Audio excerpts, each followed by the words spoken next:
Has this ever happened to you? Have you been endlessly scrolling through Netflix not knowing what show to watch or what movie to see? I just don't know what to do. Well, we here at Procter & Gamble wanted to release an alternative to Netflix that frees users from the plagues of choice. Introducing Netflix, a horribly expensive alternative to Netflix that has no shows, movies, or any other media. It is just a black screen, 24 hours a day, 7 days a week, 365 days a year. Get it now for only $9.99 every second you stare at your television.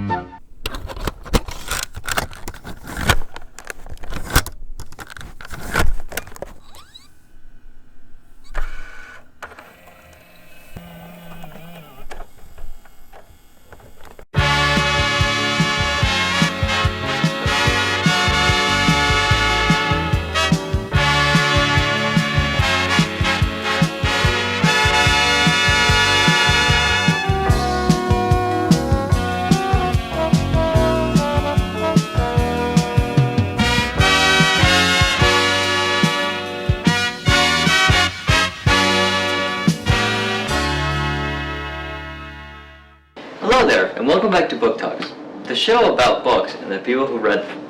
I'm your host, Michelangelo Blee, and I'm joined by myself.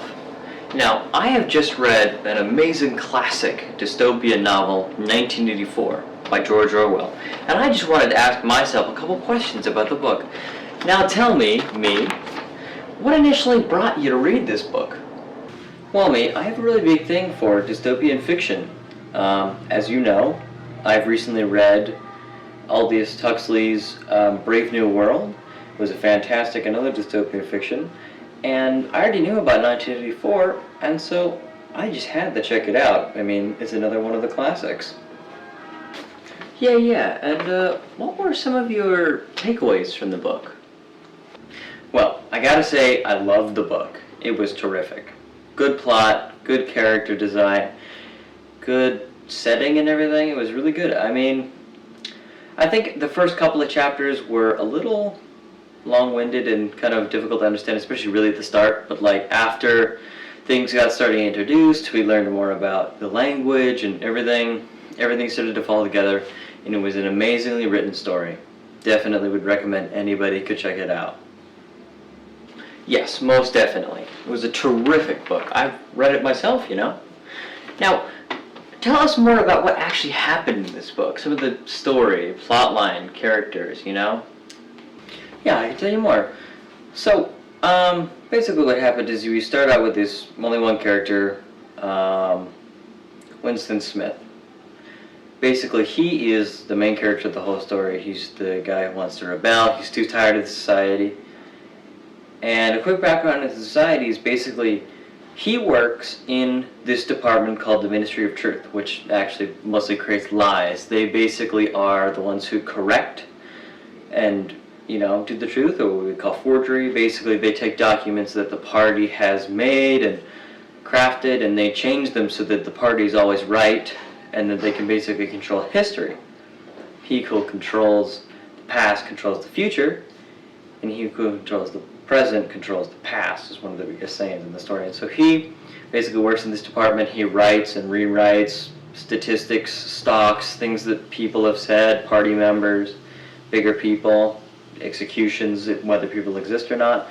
And it's this whole story about, the destruction of truth, really, and information, because they could basically say 2 + 2 = 5, because with no evidence and no way to back it up, because all records and things have been destroyed and rewritten, you wouldn't be able to tell. And there's no contact with outside societies. It's only just what they have. So 2 + 2 does equal 5, because there's no frame of reference.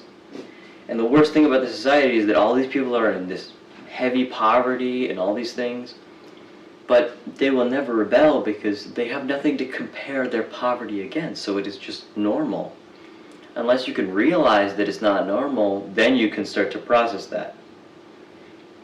So then Bernard, tries to rebel. He meets one of these inner party members, O'Brien. He thinks that he's on his side, and we'll come back to him later. Winston then meets a woman I'm forgetting the name of at the moment, but I'll come back to that. But basically, he meets her, and it's like the same thing. She wants to rebel. She wants to do things against the party. He doesn't.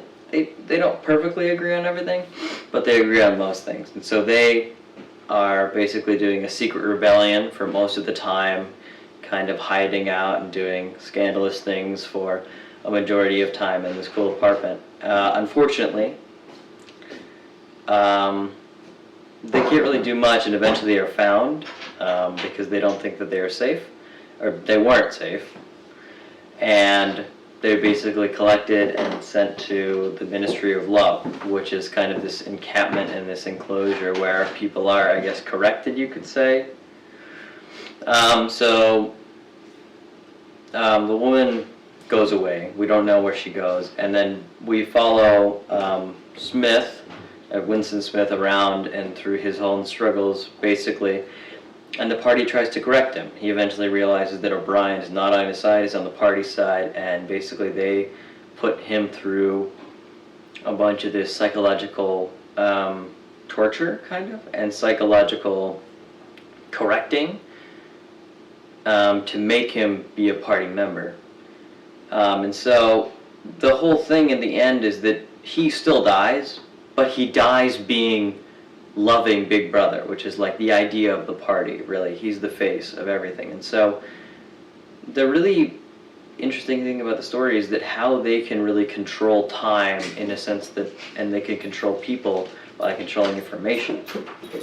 Because since they control what's happening now and exactly what people can read, see, and do everything, since they're correcting all pieces of media everywhere, nobody knows really what's real because there is nothing real to compare it against.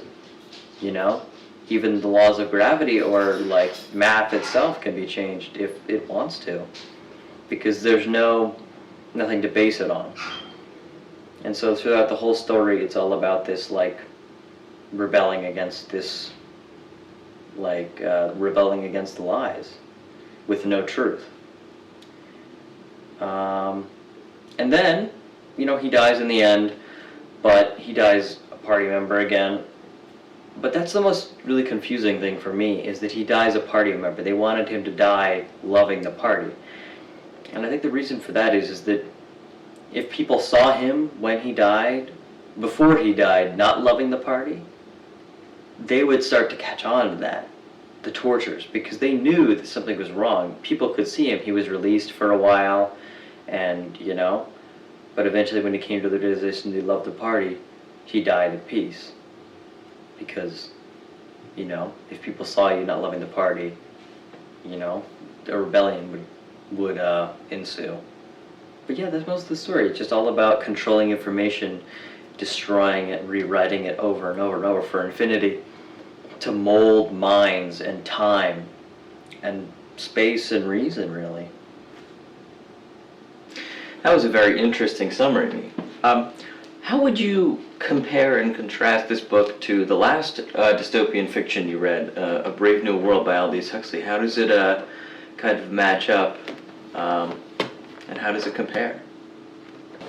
Well, for comparison, I would have to say they're basically kind of the same on a lot of different levels. They're all about this information deprivation kind of stuff.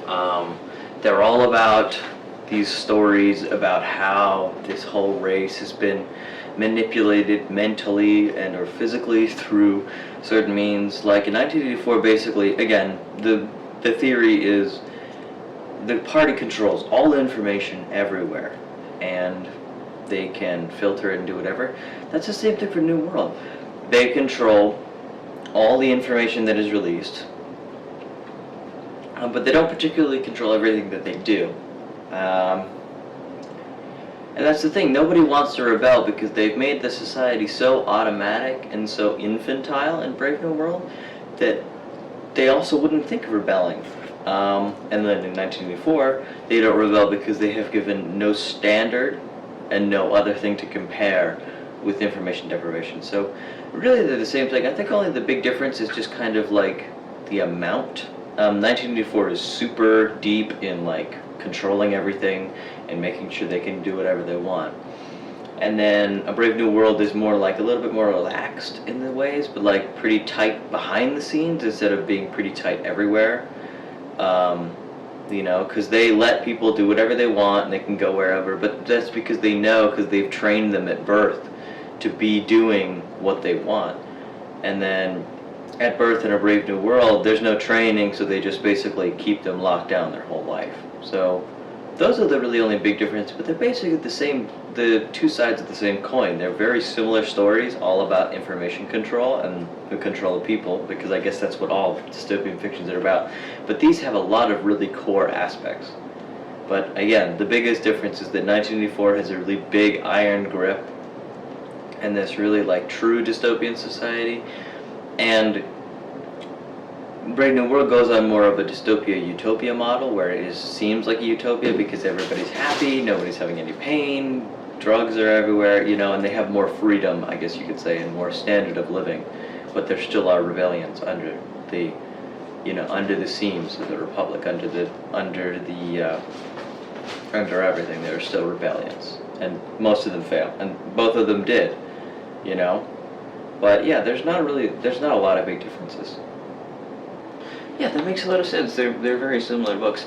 Now, just as we're wrapping up, is there anything else you'd like to say about this book? You know, anything else interesting or anything else you thought would be worth sharing? Well, I think I've said everything I need to say.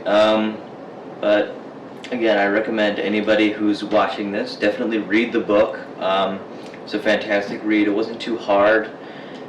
It was a little slow at the start again, but it definitely picked up a lot more. And yeah, I just think it's a fantastic book, and you should definitely go check it out. And then also one other thing, the one way that I always read books is Audible.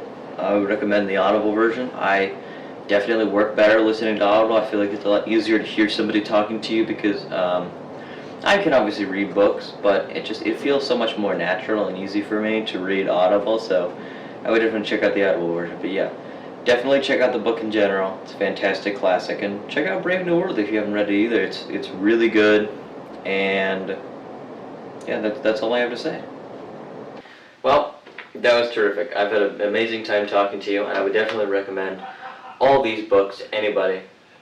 Unfortunately, that's all the time we have for today. This has been Book Talks, the show about books and the people who read them. I've been Michael Angiolini. I've been joined by me. Our executive producer is me. The editors are me, and everybody else here is me. Thank you so much for joining us. See us next week for another book.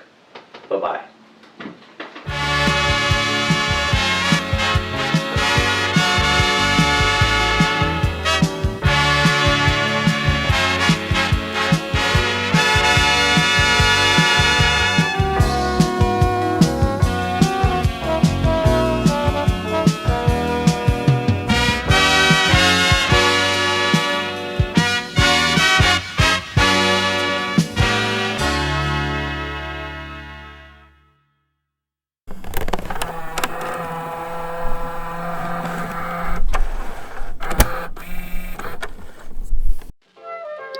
Have you ever been in a situation similar to this one?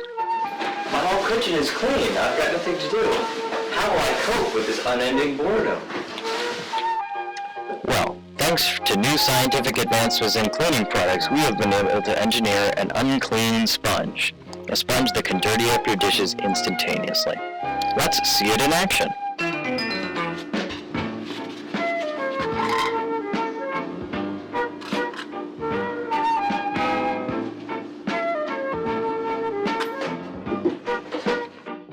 Wow, this is unbelievable. It's completely dirty. Now I can do this to all of my dishes over and over and over again forever, because this will never run out. So I'll never have any free time. Thanks, Anti-Scrub. Get it now for only $9.99. 70 installments thereof. This product is not responsible for death and dismemberment, insanity, insomnia, total organ failure, loss of vision, spontaneous lactose intolerance, toe fever, spontaneous internal combustion, loss of ability to perceive object permanence, gluten allergy, or other allergies, Alzheimer's, lobotomization, leprosy, chronic depression, fatigue, and more. This is not the full list of side effects. You can find the extended list at our homepage of www.procterandgamble.com/anti-scrub.